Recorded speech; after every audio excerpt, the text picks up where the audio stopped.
दसदेखि 15,000सम्म बस्तीको भिड हुन्छ यो बजारमा चाहिँ। पूर्वी नेपालको सुनसरी जिल्लामा अवस्थित पुरानो यो चाहिँ नेपालको पश्चिम पूर्वी भाग परेको चाहिँ। यसको विशेष यस बजारको विशेषताहरू त्यसमा चाहिँ गाई बस्तु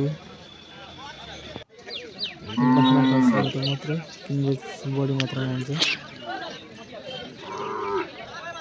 यो चाहिँ पूर्वको सबैभन्दा ठुलो पशु हाट पर्दछ। यहाँ चाहिँ लगभग प्रत्येक शनिबार बजार लाग्छ। प्रत्येक शनिबारको दिन 10,000 - 15,000 सिजनमा 20,000सम्म गाई बस्तुहरू यस बजारमा हुने गर्दछन्। भैँसी, राँगा, गाई, गोरु, बख्रा गरी धेरै सङ्ख्यामा हुने गर्दछन्। यहाँ भिड दसैँ तिहारमा धेरै लाग्ने गर्छ। दसैँ तिहारमा त झन् यता यति भिड लाग्दछ।